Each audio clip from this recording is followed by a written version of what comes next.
I think it's terribly important to insist on individual values.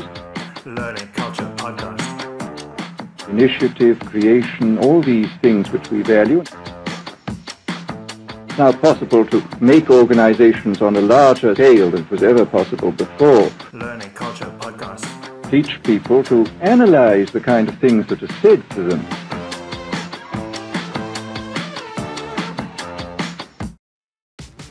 What's up, everybody? Welcome back to another episode of the Learning Culture Podcast. I'm your host, Andrew Barry, and joining me this week is Andy Storch.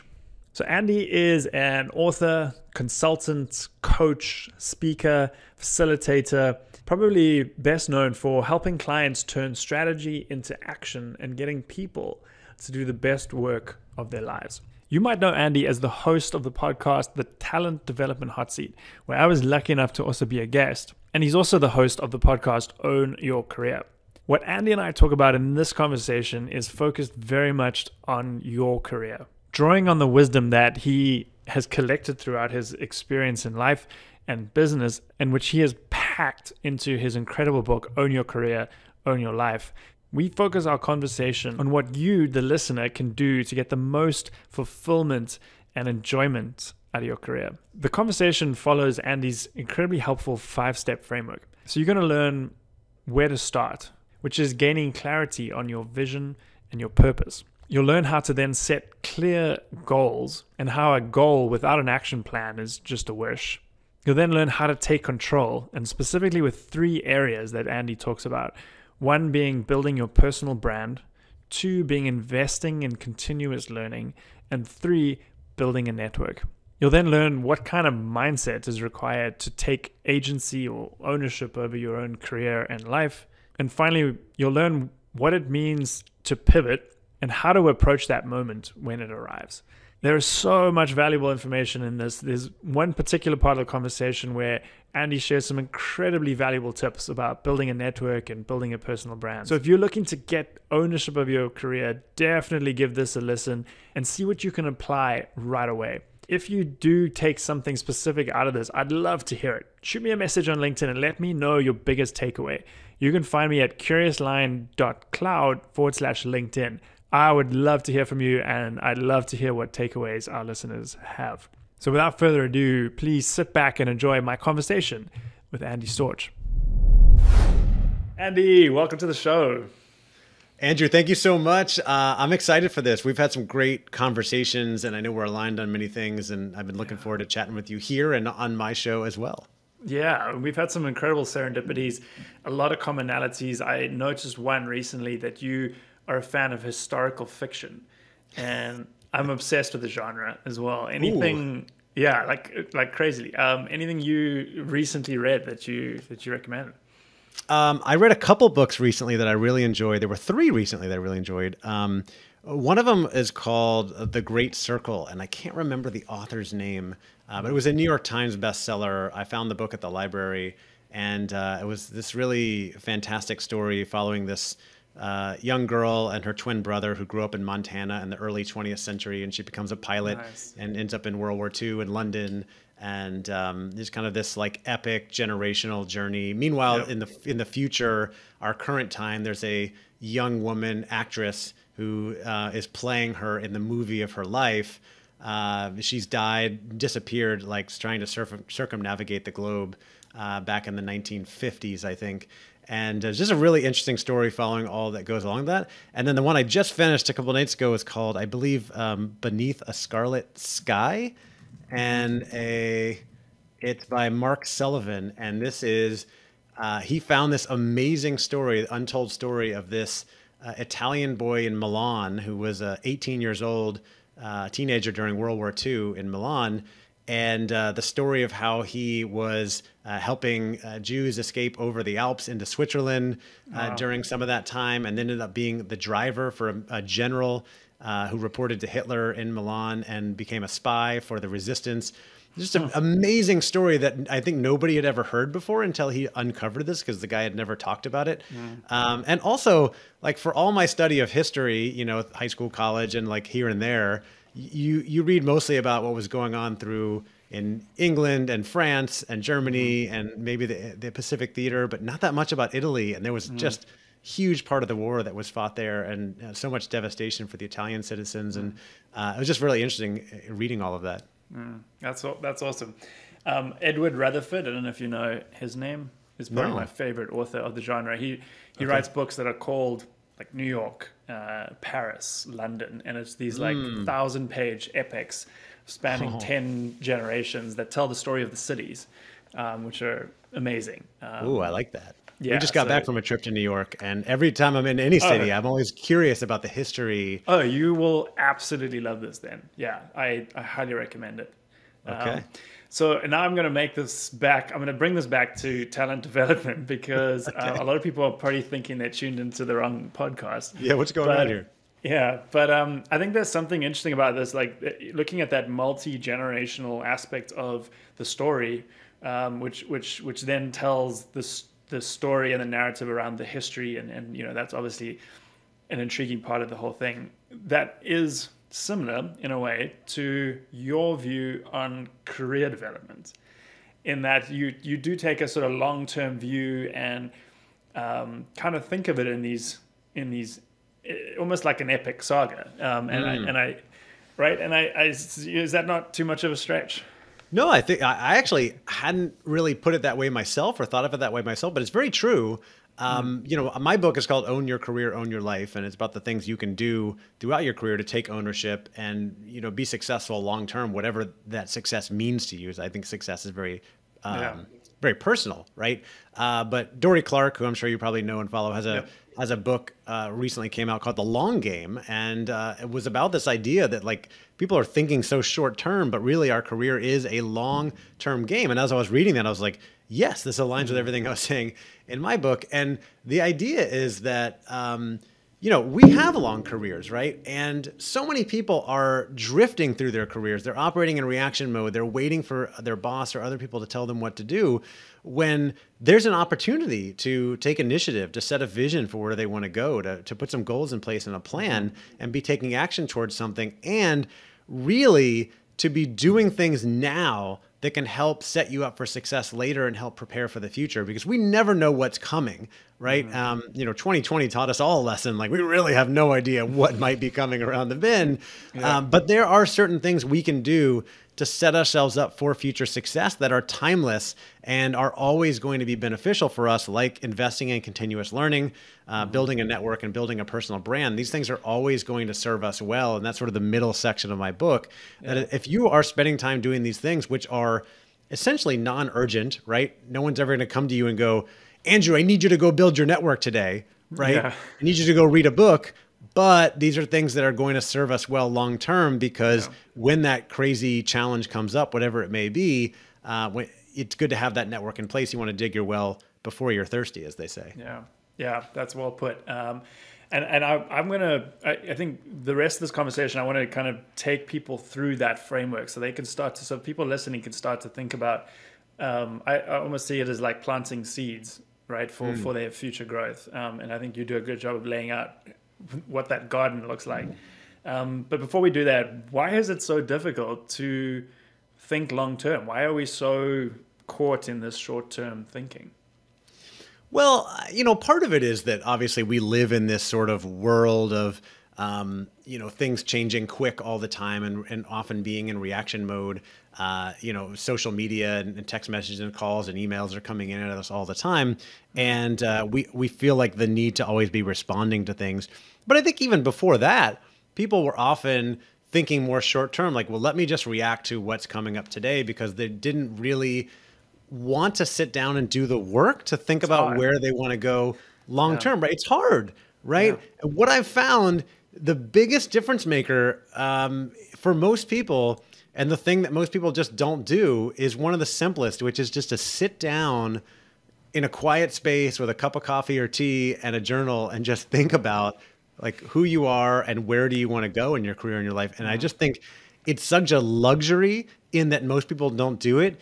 And yet it's not a luxury in that it's something that is really available almost to anyone who can carve out, again, 30 minutes, maybe an hour if you can, of quiet time. Now, you and I are both parents. I know that's not, and we have businesses. It's not always easy, Totally. right? But it doesn't cost any money though, right? Like a Right. notebook and a pen and, ideally a little beverage to keep you company, but just a quiet space to really think through who am I? How did I get to where I am? And what are my strengths and weaknesses? What do I like about what I do? What do I not like? And where do I maybe want to go with my career? And what are some opportunities to get me there? And then starting to put a plan in place. But really, the foundation is the self-reflection and self-awareness. Yeah. And so I think there's two common objections here, and I've certainly felt some of these myself before I started doing this. One, which we'll talk about second, will be is sort of, well, okay, cool, I can do all that. What does that do? But then I think you break down those next steps. So we'll get into that. The other one is like fear, right? Like sort of fear of what's going to come up. What am I like even just sitting down with your own thoughts can be quite fearful for people, right? Yeah. What are your thoughts around that? Well, and I think I'll take it a step further because there might be a little bit of fear of like, okay, what might come up? I might realize that I haven't really achieved as much as I wanted to, when I set out years ago. But I think the bigger fear is, okay, I realize that I'm not in the place I want to be, or that there are some big things that I want to do. But quite frankly, I'm too afraid to try. I'm afraid to change careers. I'm afraid to start that podcast or blog. I'm afraid to write a book or create an online course, which I know you help a lot of people with, right? I'm afraid to put something out there, right? Because why? I might fail. I might be rejected. I might be judged. Those are the three main fears that people have. And it takes a lot of work to get past that fear. A lot of people have limiting beliefs like, oh, yeah, I'm a learning designer now. I'd love to be like a director of talent one day, overseeing talent strategy, but I just don't think I could do that. I'm just not very strategic, not me. right? Right. Yeah. Yeah, and people shut themselves down and hold themselves back before they ever get a chance, right? Like they don't take the chance and let other people tell them no. They tell themselves no, right? They take themselves out of the game. And I'll tell you, one of my biggest regrets in life that I talk about openly in my keynotes and everything else to illustrate this is I grew up playing baseball, Little League baseball here in the United States for most of my young life. And my dream was to be a professional baseball player one day.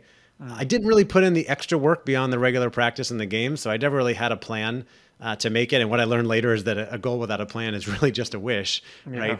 But I got to high school, and my perception, based on very little data, my perception was that my high school team was very good and that I wasn't good enough to make it, so I didn't even try out. I took myself out of the game before I ever gave it a chance. And that was 15 years old was the end of my baseball career. And I would, let's be honest, I was a pretty average player. I was never going to the major leagues, but I might have made the high school team. Yeah. And why not at least give it a shot and let the coach say, no, you're not good enough, right? I took myself out of the game. And that's what people do all the time in their careers. They think, oh, I might want to do this one day. Be a vice president or chief learning officer, or I might want to run my own business or write a book, but I could never do that. And so they don't even try and just get back to work. And why? It's because you're afraid of failing, right? You're afraid of failing and what that might feel like. But I'm on a mission to shift people's mindsets on that. I'm sure, Andrew, you're a fan of the book, or at least I am, the book Mindset by Dr. Carol Dweck. I'm sure you're familiar with that. 100%, yeah, a book that changed my life. And I grew up with a fixed mindset. That's why I quit before I could go out there and fail, right? But after I read that book, I changed everything and I adopted a growth mindset. And now I try new things all the time because the worst that can happen is it doesn't go the way I wanted to. And I learn from the experience and then I can make an adjustment and pivot and do something else. But we never know until we give it a shot. And so many people take themselves out of the game with the limiting beliefs and the fears. And the other thing that I actually, you and I, as you and I are recording this, I posted this week and did an episode of my podcast about the importance of asking for help, is that maybe they say, okay, I'm going to give this a shot, but I don't know how to do it. Yeah. Right. And that's where you can go find somebody who's done it before and ask them for help, right? Whether it's a paid coach or just a mentor or a colleague or someone who's done that thing, and just put your ego aside and ask for help. We can accomplish so much when we're willing to do that. Yeah, and the free help that's out there, the amount of people who are willing to help you if you put yourself out there is insane. Like people don't know until they've tried. But just get on LinkedIn, get on Twitter. You will be surprised. That's it. I think what you saying to people, a lot of your messages, you have agency, you have the ability to change the direction, and it's never too late, right? To start. The thing that I found with that is that to fully appreciate that message, you have to just try it yourself. You have to go out there, try something, inevitably hit some kind of roadblock, and then, but it's like one step, and then you're like, okay, I get this, right? Yeah. Yeah. What else have you seen work in terms of overcoming that inertia just to get started? It's all about personal responsibility. It really, like, owning your career is about taking full responsibility for everything going on with your career and with your life, and recognizing that certainly a lot of things are outside of our control, right? Like we can't control the economy or politics or the weather or like what the leadership in our company decides to do. They try to change the strategy one day. Like we can't control that, right? But what we can control is how we show up, the type of projects we take on, how hard we work, the plans that we make, what we do to set ourselves up for future success. And I'm a big fan of taking an ownership mindset, which is focusing, and a big part of that is focusing on the things that are within our control and not spending so much time and energy on things that are outside of our control, and taking responsibility for almost as many things as possible. And this was introduced to me by a leader I worked for named Jessica, who was the best leader I ever worked for. And I mentioned her in my book, but I don't know why it came up one day in a meeting. She's like, I read about this thing where no matter what happens in your life, you try to find a way to take responsibility for it, right? So, an easy example is like you're driving to a meeting and somebody gets in a car accident ahead of you and causes a traffic jam, and now you're going to be 30 minutes late. Well, you didn't cause that car accident, but let's take responsibility in this scenario. You could have left earlier, right? Yeah. You could have left earlier to avoid anything like that. You could have taken a different route. You could be watching out for these things. There's just like an example, right, of how we can take responsibility in every type of situation. And I try to do that as much as possible. And I have found that I'm just a lot more fulfilled when I feel like I'm in control and I'm taking responsibility. I think you get a little bit of a dopamine hit. You feel good in the moment when you're passing blame onto other people, right? You see it all the time. But in the long term, like it just doesn't do anything for you, like people being the victim all the time. And I think that's a problem for people they're drifting. They're often a victim. They think that their time is not their own. They're waiting for other people to bring opportunities to them. When in reality, if you take responsibility, you put that plan in place, you can go out and make things happen. It doesn't mean that it's going to work out perfectly, right? You might be in a company or a situation where you have a terrible boss who just doesn't care about you or bring opportunities to you. You can take responsibility in that situation and try to start a discussion and see if you can turn things around. And if it doesn't, then you could go look for another job, right? But you're not trapped. And as you said, I think people have more agency than they realize, how they spend their day, the time, how they spend their time, like whether they go to work or not. Like people forget that they have free will. Like you don't have to go to that job, right? Hopefully it's a job that you like. And we know many of us, a high percentage of us have to work, right? We need the money. But you might as well find something that is somewhat fulfilling. And it might not be that you have to completely change jobs. It might be just some tweaks that you need to make in the type of work you're doing, the people you're working with. And if you're willing to take responsibility for the situation and ask the hard questions, like, what do I like? What do I not like about this? What little tweaks do I want to make? And initiate that hard conversation with your manager or a colleague or someone else and get feedback and give feedback. A lot of situations can be changed and can be improved, and people might find themselves a lot happier, I think, at work. Yeah. And you mentioned little actions, little tweaks. It's not the home runs that people think they need. Like, I remember this when I was starting my business. Like I set out and it was a bumpy ride for the first year and a bit, probably 2 years. And because I thought I had to hit home run every time. I was swinging and missing, and it gets you down. But it's actually, success is just the accumulation of lots of little tiny things done well, right? Totally. I mean, I think about that in so many areas of my life, whether it's health and fitness, relationships, running my business. I was working for a consulting company, and I went out on my own a couple of years ago to run my own business. And then I started building a brand and a business around this book, Own Your Career, Own Your Life. And I started out sending it to people and looking for speaking opportunities. And I spent several months networking with people and talking to people. And finally one came in, right? And then two, and then another one. And now I'm doing them all the time, not like every day, but quite often, paid speaking gigs, keynotes in large companies. It was a slow build, just like the network that I have. You know, you and I both have podcasts, right? That first episode, you're like, I don't know. Yeah. You know, I published a book. It started with day 1 writing, day 2 writing, day 3 writing. I wrote 100 days in a row, and then I had a manuscript, and then okay, let's edit this and like turn this into a book. Same thing with the business, with fitness. You know, you see it all the time. I think whenever I like hit some type of new gain or something, you know, happens, a milestone, I'm like, oh, I couldn't do this 2 months ago. Yeah. And here I am doing it now because I have been putting in the work. I've been practicing. And the same thing is going to happen in our careers, right? It's that idea of like, okay, building a network, I think is really, really important. And if you put in the work, and let's say you set a goal to meet 3 new people or make 3 new connections a week for the next 50 weeks, for the next year, right? Yeah. You're going to end up with 150 connections, and 100 of those are going to be like, oh, okay, cool, I know you, but like nothing really comes of it. Yeah. But one of those somewhere down the line in November, you're going to connect with this guy, and he's going to go, oh, I'm hiring for this position. You would be perfect, or I want to work with you on this next project. Like, who knows? They might just be your best friend or your new biggest spouse. fan. Who knows? Who knows, Yeah. right? You just got to put yourself out there. Exactly.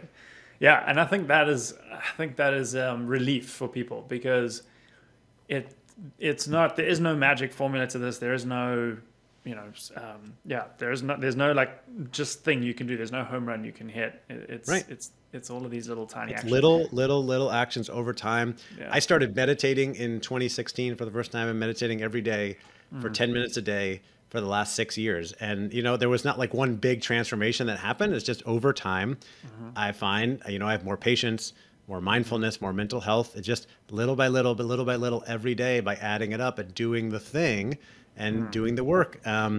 Reading is another great example, because I know your listeners are we got a lot of lifelong learners. We started this out by talking about books.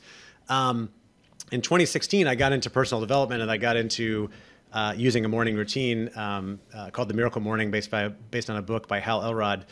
And part of that is to read every morning. I've always loved books, but in my adult life, I did what a lot of people did, which is I stopped reading like I did in high school and college.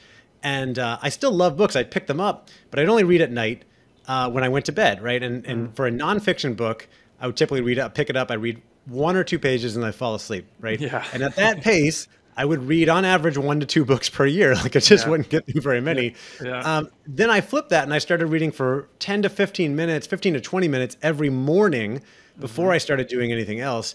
And at that pace, I started reading 25 to 30 books a year. Yeah. Incredible. I've been doing that for the last difference. 5 or 6 years, just by blocking time and reading 1 chapter a day, 6 days a week. People vastly underestimate the power of compound interest on things like this, right? Like that, when you fast forward that year and you've read 25, 30 books, just the quality of ideas and the depth of understanding and the transdisciplinary kind of pattern recognition that you build is huge. Right. Yeah. And one of those might change your life, right? But you don't know which one.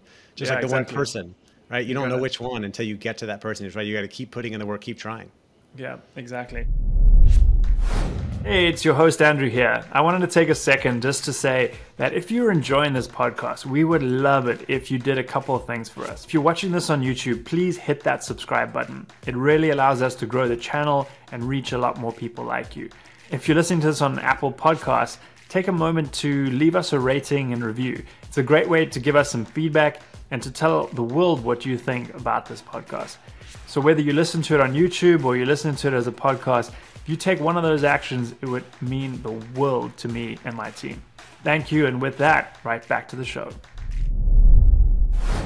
So let's back up for a bit, because you've got to first figure out kind of your North Star, like where you're headed. And you've written about the fact that you talk about vision and purpose.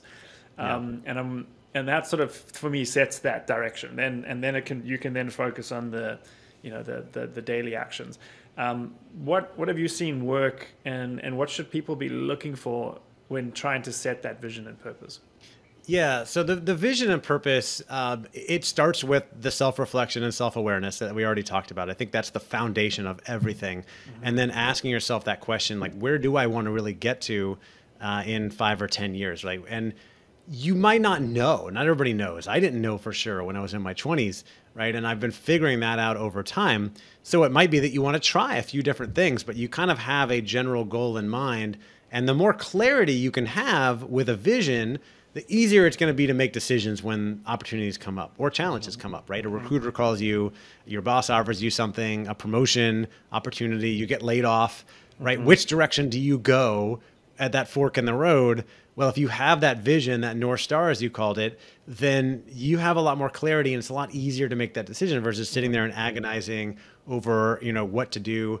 I actually have conferences are coming back in a big way. I just thought of this. Next week, there are 4 different conferences and workshops I wanted to go to. One of them is one you invited me to. I think you're going San to Diego. Yeah, in San Diego, right? Yeah. I am I'm a social guy. I love going to conferences and meeting people. You offered me an amazing opportunity to join you at this other conference. And I had to sit and think about these 4 conferences and ask myself, which one fits? I want to go to all 4 of them, no doubt. But which one fits in best with my vision for where I'm going with my business and my goals? And I chose one based on that. And it was actually the farthest away, the hardest to get to, possibly the most expensive. But it was also the one that fit in the most. So when you have that clarity, it makes those decisions easier.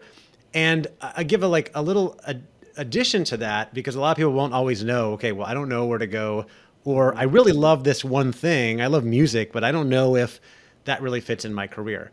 And I think where people get confused is they hear that message, follow your passion, right? And you'll never work a day in your life, right? But what if your passion doesn't really pay the bills, or it's just not a realistic career pursuit? For instance, I still like baseball. I like playing sports, but I'm 42 years old. I'm pretty athletic for my age, I will say, but there is no chance of me becoming a professional athlete at this point. In fact, if you look at the landscape of professional athletes in the 5 big sports in the US, Tom Brady might be the only athlete who is older than me who is still playing at a competitive level, right? It's very rare at this point, an outlier, right? I'm 42. I think Brady is 44, 45. Anyway, so that's unrealistic, right? What I prefer instead is follow your curiosity. What are you curious about? What are you interested in that is reasonable, right? Is a realistic thing that you could pursue, that could be a real career choice. And keeping in mind that hey, I'm going to explore this and it might not work out. Maybe I'll go do something else, because it is a long game. We have a long time that you and I, right, in 40s, I probably have 30 more years of working, maybe more. So I can pursue this vision I have now. And if it doesn't work out, I can go do something. I can pivot down the line. The other thing is connecting with your purpose, which you mentioned, right? And that's asking yourself the question, why? Why do I go to work? Why do I want to do this? What is really driving me? I love for people to be able to answer the question, why do I go to work every day? Why do I work where I work? And the easy cop-out answer, of course, is well, I have to pay the bills, and I'm working there, and they're paying me, and they tell me I have to show up. But why that company? Why there? Is it just because they offered you a job and you had nothing else going on? Couldn't you work somewhere else? There must be a reason. Do you like your boss, the culture, the commute, the location, the industry? You find there's interesting opportunities. It's setting you up for more success down the line in the future. But being able to answer that question helps drive you. And when you can really connect with a purpose, it's going to drive you past those challenging times. And then we've always got to be adjusting, right? Checking in with ourselves, am I heading in the right direction? Do I want to be doing something differently? I think you and I as entrepreneurs, we have to do that all the time, right? Because things are always changing. And get feedback from others, right? Whether it's a coach, a mentor, colleagues, hey, I'm working on this thing. What do you think? Does it fit in with my strengths and weaknesses? And we don't have to listen to them, but it certainly can be helpful, especially if it's from someone we trust. Yeah, 100%. I'm sure you've had mentors, both paid and not. That I have a coach. I meet with him every month and just talk through these ideas and just get feedback. And sometimes it's valuable, sometimes it's not. But it always helps me think about something different. And so to make that practical for people, I think what you made me think of is you've got to spend that time of reflection to set the vision and purpose, but then revisit it in as often as you need to. I've figured out for me, it's a big annual review where I'll literally go away by myself, away from my family for 2 days, and I will do like a big reset kind of thing, and I'll end up writing a blog post on it. And then I'll do a quarterly kind of, one, a day session. I love how you still get content out of it. True marketer. Yeah. You're like, I'll do this thing on my own, but they don't go write a blog post about it. I couldn't resist. Yeah. Exactly. So, but like having that, whatever that cadence needs to be for you to kind of revisit and so the vision and purpose is never set in stone. Yeah. It's that quiet time we talked about. Like, are you taking time to reflect on a regular basis and like asking that question, am I heading in the right direction? Do I like where I'm going? Do I still think this is a good path for me? And what do I really want to achieve long term? And the key question, how am I going to get there, right? Yeah. What is my plan? Do I have specific goals that will help me get there? Because as I said earlier, a goal without a plan is just a wish, right? So it's not just like, oh, I'd like to be chief learning officer one day. That'd be cool. Okay, well, how are you going to achieve that? Well, most chief learning officers have these types of certifications, or they've had this kind of experience, or I think, I'm a director now. If I take on 3 extra projects this year, I might be able to get to senior director, and I'm going to have a conversation with my manager and get feedback and say, what types of things do you think companies are looking for? And go network and talk to other chief learning officers, right? Reach out. You mentioned LinkedIn earlier. Start sending those connection requests. Like, hey, Andrew, I see you've been a CLO for 3 or 4 years. I am pursuing that as a career goal. I would love to have a conversation with you and just ask you about how you got to where you are and like what you've learned along the way. Most people say yes to that, right? Right. I mean, they're tired of getting pitched by people like you and me. Right. But for a career conversation to like share their advice, of course, like people love doing that. Like go have those conversations and find out, and realize being willing to pivot is part of all this, because something's going to come up, right? Like you're pursuing this career in your company, and all of a sudden your wife gets an opportunity and wants to move to another city, and it's your turn to support her because she supported you 5 years ago. And now you need to move and change your career. Like that stuff, that's real life. Like that stuff happens. Right. But we've got to have that vision and those goals and know where we're going, and then make adjustments along the way. Yeah. And that's the revisiting that vision and purpose is why it's so crucial. So those are some really good examples there of clear goals with specific action plans. A lot of the things you mentioned as well are cheat codes. That willingness to reach out to people and say, hey, can I have some, let me ask you a question on that, because there's a tactful way to do that as well. Like it's a cheat code if you can do that. No one wants to be spammed and to be just give advice, right? How do you help people think through that? Because I think this is actually moving into kind of the take control part of your framework of building your network, right? What are some of the do's and don'ts of that? Yeah, the network, I can't think of anything that's more critical, essential to future success than building that network, because like things are going to change. So we talked about, you never know who you're going to meet and how they might be able to help you. Someone might get your next job, project leader, et cetera, et cetera. You've just no idea, right? And every opportunity just about in my career has come from somebody I know. And so I'm always talking to people and getting to know people, right? I was really excited to get to know you because you never know where this might go, right? Yeah. And so as I mentioned earlier, like if your goal is to be in a certain type of role or industry, LinkedIn is your friend. It's such a great place to get on there and search for chief learning officers or directors of talent or learning designers or, HR BPs or whatever it is, right? You're trying to do finance, marketing, and starting to connect with people. Always send a personalized connection request. State like who you are and why you're reaching out in a humble manner, right? Like, hey, I see you work as an HRBP. It's something that I really love to do one day. I'd love to just connect with you and talk with you about your career. You're not selling them anything. You are asking them for their time, but I think most people are willing to give that. And something I've learned over time that this is not new. A man named Dale Carnegie wrote a book in the 1930s, very famous, called How to Win Friends and Influence People, right? He said everybody's favorite subject is themselves. It's true. That's never changed, right? Everybody loves talking about themselves. I'm talking about myself right now. That's why we do podcasts. So if you reach out to someone and you go, hey, can we get on the phone so you can talk about yourself for 20 minutes and tell me about your career? Like most people are pretty amenable to that. Like not everybody's going to say yes, right? Everybody's busy. And you might need to follow up 2 or 3 or 4 times. Yeah. And you might need to realize that if you reach out to 20 people, only 10 will respond and say yes, right? I will add, if you can find a commonality, then that really enhances your chances, right? So alumni from the same school, used to work at the same company, from the same hometown, like you name it, right? Just some type of thing in common. The school one is big. So like when I was doing my MBA, I was in business school and I was trying to figure out what I wanted to do for a career. I started reaching out to alumni and I was like, hey, I see you're a Marshall alum. I'm about to graduate. I'm trying to figure out what to do next. Can I interview you and just ask you about your career? And I thought I would have like a 50% success rate, but it was like 95%. Like I reached out to 25 people and like 2 people didn't write back. Because they're like, oh, you went to my school? I want to help you. And there's like this long like tail of thoughts in their head that's like, well, if I help this person, other people helped me, and so it's my duty to help them. And then if I help them and they get a better job, maybe the rankings will go up. Who knows, right? Like it will all benefit. Like, rising tide will like raise all boats. So, of course they want to help you. So if you have that connection, realize not everybody's going to say yes. You might need to follow up with people. As far as don'ts, like don't ever step your bounds, right? Don't be needy. Don't ask for too much. Andrew, I might ask you for, after this conversation, I'm going to be like, hey, it was great talking to you. Do you know a couple other podcasters I can talk to, right? And maybe you'll make a couple introductions. That's cool. If I come back again, I'm like, hey, that was great. Can you introduce me to 2 more? You might be like, all right. The 3rd time, I'm like, hey, will you introduce me to more people? You'd be like, look, dude, I'm running a business over here. Not bothered. Now all of a sudden you're like, this guy's annoying. Like I liked him before.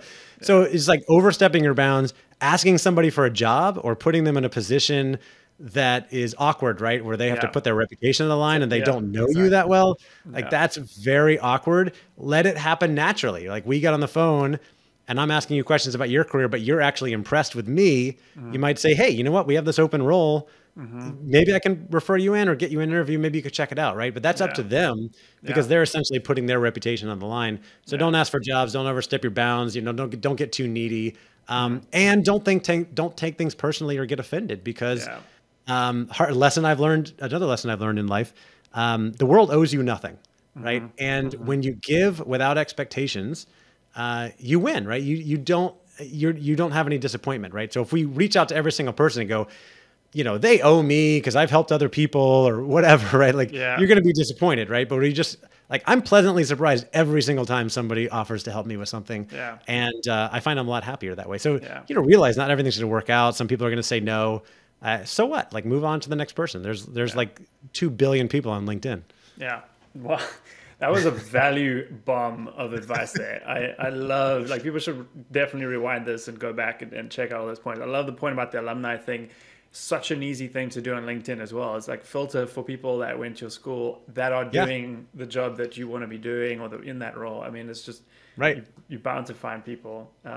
I'll throw one bonus one as well in there is do your research, right? Like if you read what people have posted, read their comments on other people's posts and get to know them a bit through that because a lot of people share a lot publicly. Yeah, go stalk them online. Yeah, exactly. We've been talking mostly about networking, but if you're willing, start putting some of your own content online or comment on other people's stuff too. Right? Yeah. So let's talk about that because that's another part of the take control piece is the personal brand. Like you're a great example of this. I mean, you're building like multiple brands, which is remarkable. What advice do you have around that? Where do people start when they want to build a brand?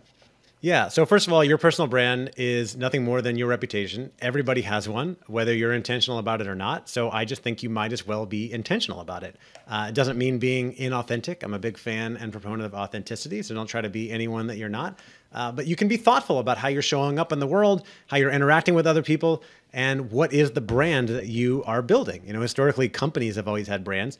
We as people have brands as well. It's what do people think and say about you when you're not in the room? And guess what? When you go up for that next promotion or that job interview and that decision is made and that discussion is happening, you are not going to be in the room. Most likely not going to be in the room, right? They're going to openly discuss it in front of you. And that may come down to your brand and your reputation and not just your experience or the skills that you have, that sort of thing. Do they really want to work with you? Are you the type of person they want to work with?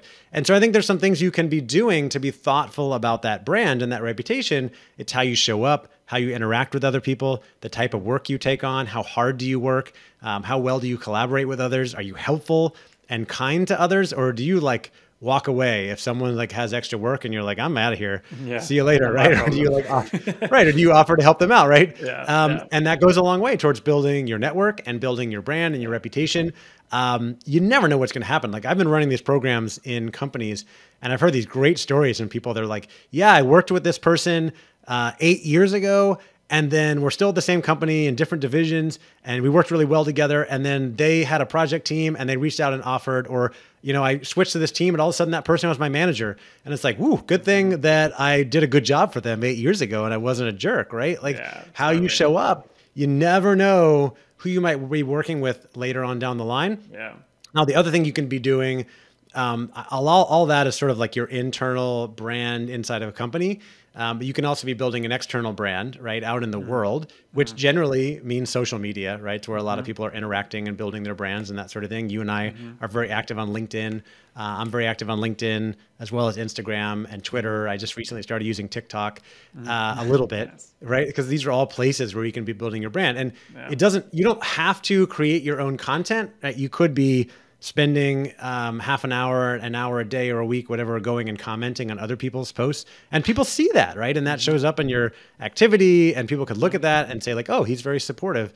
Actually, Andrew, since you and I met, you have commented on several of my LinkedIn posts. And so I now see you as like this very supportive person. It's like, oh, he always jumps in and comments on my stuff, which I really appreciate, right? You put stuff out there and sometimes there's like nothing. You're like, I wonder if anybody sees this, right? Yeah. You've been very supportive of me in my comments, which makes me think more favorably of you, right? If we diagnose all of this. So you have an opportunity to do that. And you can leave thoughtful comments, right? That other people see, right? And you can use that to build your brand, especially like those big time, like way bigger time than you and me, right? Influencers, you can go comment. Sometimes I'll comment on like one of Gary Vee's posts or something, and I'll get more likes on my comment than I do on a typical post for myself, right? Because he has hundreds of thousands of people following him, looking at his stuff. And so a small percentage of those see my comment. But then if you want to start like posting some of your own stuff, I think a lot of people feel pressure to try to create original content like you and I do on a regular basis. You can be posting about articles that you've read, podcasts that you listen to, like this one, books that you read, right? Like, oh, I just read this book, Own Your Career, Own Your Life, and here's what I learned from it. Or I just read this historical fiction book, whatever, and here's what I learned from it. It could be anything, right? And I think that you're being generous because you are giving to people in your network that could benefit from that same article, right? And you're even summarizing it for them. And B, you're showing that you are a learner, right? You're someone who's interested. And so when I see people doing that, I'm like, oh, this guy's, he's, or gal, like they're reading, they're learning, like there's someone who, they're like, I respect that. That's actually, honestly, I think one of the easiest ways to get started, how I got started before moving into more original content creation. Also, by the way, just to unpack your point earlier about you seeing me come up in your stuff, and it's because, and just to complete that for people, like I'm looking at it as, hey, this guy's sharing interesting stuff. Like I want to get to know him. And one of the best ways to do that is engage with their stuff. Right. And then you get this like great symbiosis going back and forth. So in terms of getting started, because I think also a lot of people think like, wow, I don't have an original idea on this, is curating other people's ideas, summarizing. There's someone on Twitter, on LinkedIn, I see a lot now, Rachel Wood, and she does like a weekly thing that just summarizes podcasts she's listened to, articles, that kind of stuff. And it's so cool because she's bringing people together in that post. She's also very supportive of other people's posts. It's, to me, a very low bar way to get started to then kind of keep building, on that. And it's not that hard, right? If you're already consuming content, articles, podcasts, whatever, to go. And there's a guy I know in the UK I met at a conference years ago who does create some of his own stuff, but he also does this like roundup post every week of just his favorite podcast. And often he tags me and my podcast, and I'm so appreciative. And it's like, oh, this guy is listening to podcasts and he's recommending them. And other people probably look at that and go, oh, I like his recommendations. I'm going to, check some of those out. And like everybody wins from it. It's cool. Yeah.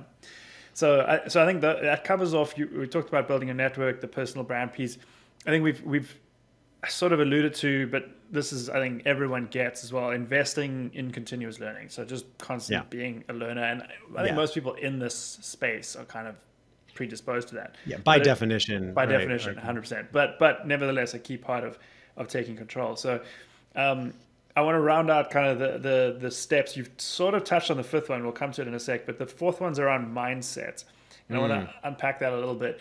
One thing I want to throw at you that jumped out at me is, well, I mean, we talked about it, is this idea of tiny habits, little things that you can do well. To me, that's part of mindset. Like it's that focus on what you can do well in one day, like that kind of thing. What else does mindset mean to you?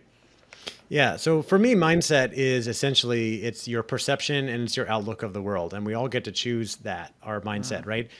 It's this idea that when you really take a step back and look at things, there is no such thing as good or bad, right? Like if you get laid off or lose your job, is that good or bad? Most people would say bad, but what if the next day, you find an opportunity for an even better job that you wouldn't have even taken that call if you still had the job, right? There's just there's so much, and it's really about your outlook on the world and you choosing, if you go out there right now, obviously there's so much, debate and discontent and all kinds of things going on in the world with politics and, the war in Ukraine and just all kinds of stuff going on. Right. And it's easy to, I think, for people to look out and go, oh, the world is terrible. There's all these bad things going on. Meanwhile, I'm looking out going, the world is such a wonderful place. I have all these friends, all these great things are happening, right? There's challenges and there's certainly troubles in the world. Nothing's perfect, right? But my life is great. And even when I have challenges going on, I think it is. And that comes down to my mindset. And some of the things that go into that, I touched on earlier, the idea of the ownership mindset, focusing your energy on things that are within your control, not the things that are outside of your control, right? For example, we don't go down the rabbit hole, right? But the war in Ukraine, you can't control what's happening there. You can decide to donate money to a cause, right? And post some things on social media. But if you're sitting there watching the news all day, you can't, people agonize over politics, which things that they really can't control. The things you can control, like I said before, how you show up in the world, how you interact with people, relationships, how you treat other people, how hard you work, right? The things you do and say, things like that. Growth mindset, I think, is really, really helpful, from the book Mindset, The New Psychology for Success by Dr. Carol Dweck. And I summarized it all in the Mindset chapter of my book, this idea of having a growth mindset and being willing to try new things and believing that you can always get better at stuff. There's the idea that there is no such thing as failure. There's only learning and growth. Can absolutely be a paradigm shift for you in your life, and being willing to try lots of different things. And I do think, like you said, it's a series of small things. I've developed this very resilient mindset, I would say. I think many people who know me would say, and you and I didn't really know each other before, but last year I went through cancer and I saw it as this big, okay, this is a challenge. Let me get through this. And I think a lot of people would say oh, wow, he handled it very well considering. And it's because I had done all this work before to develop my mindset, reading these books and putting these things into practice. And it's little things every day, as small as when you, or maybe even your kid, drops that dish or that glass of water, right, and spills it or breaks it, instead of getting all mad and being oh, that's not really a big deal. This is totally fine, right? Yeah, 100%. And I need often that reminder to myself. I do too. I still sometimes my one of my kids hard, drops right? something and I'm yeah. It's not really I drop things all the time. Why am I mad at you? Right. Let's get some perspective. Yeah. Right. Just to go to a couple points there to go back, the kind of one of the benefits of you having built your personal brand in public is that you shared a lot of content around your I'd say struggle with cancer and sort of how you approached it in that, which is great. I didn't know you back then, but I could see all of that, and that told me a lot about who you are. And so that's also, just wanted to bookmark that point, one of the benefits.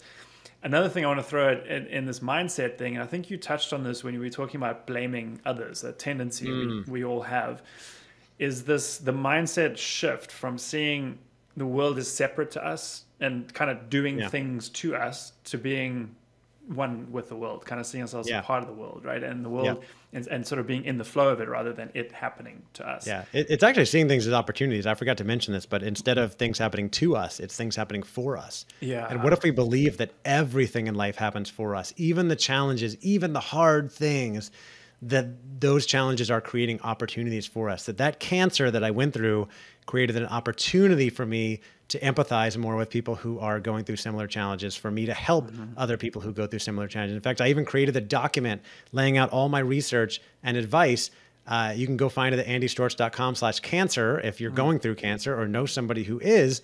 because I want to help other people. And I never could have done that if I hadn't gone through it. So I believe that everything in life happens for us. It's not always what we would choose. I've got some tough stuff going on now. But I believe that all these things are opportunities. Yeah, it's amazing advice. Let's kind of round this out. You've touched on this a few times. I think the last piece of this is the willingness to pivot, the sort of that, openness to it. I wonder if you can maybe talk about your pivots, your big pivots, and sort of how you've approached that, because it's a tough thing to navigate. Often there's resistance, right? To actually make the change. Yeah, totally. Especially if you feel like you've invested a lot in going down one, say, career path, right? You see it all the time. People go to law school and they work as a lawyer for like 10 years. And then they wake up one day and they're like, I hate this. Like, I want to do something else. Yeah. But then the next thing is like, but I invested $100,000 and 10 years of my life as a lawyer. I want to throw all that away to do something else. Fallacy. Right? Yeah, sunk cost fallacy. Exactly. But why not? Why not try something else? You could probably still go back if things don't work out, right? So for me, I've made many pivots in my career. Very early in my career, I discovered the idea of entrepreneurship after college, decided I wanted to be an entrepreneur after I read the book Rich Dad, Poor Dad by Robert Kiyosaki, which almost every entrepreneur knows. And I worked for some startups. I tried to start a couple of companies. Everything was a complete failure. Decided to go back to work and just make some money. I got into corporate, worked for some insurance companies, doing jobs that I just did not enjoy at all. Great companies and cultures, but jobs I didn't enjoy. Had some pivotal points where like I knew things were not going well, but I didn't know what to do. Had a conversation with my manager at one point where I said, hey, what I'm doing right now is not really fitting my strengths. I think if I did this other thing, I went out in the field more, I'm a people person, I could interact with people, like we'd all benefit. And he basically said, no, get back to work. Like this is not your job. And he could have said, yes, that sounds great. Like, let's make that happen. And if he had, I might still be working there today. Yeah. That was 15 years ago, right? But I'm glad that he said no, because that forced me to go get a different job. And that allowed me to discover what became my dream job at the time, which was working in consulting. And I worked for a consulting company called BTS for 7 years. Great company, great culture, learned a ton. I got to travel all over the world to, 4 or 5 different continents, leading workshops. Never made it to South Africa, by the way. One day I'll get down there. But all over Europe and Asia, and just doing amazing work. I learned so much. And then I discovered personal development. I rediscovered entrepreneurship and decided that is what I really want to pursue. I want to be running my own business. I want the risk. I want the rewards. I want the volatility. I love that stuff, the control. And so I started down that path again. And I went to work for became an independent consultant associated with a company, and did that for a couple of years, and then started podcasts. I hosted a conference. And then when I went to publish my book, I went out completely on my own as an independent entrepreneur, made another pivot. Back that up. When COVID hit in March 2020, my whole business was selling and running in-person training programs, and that got completely shut down.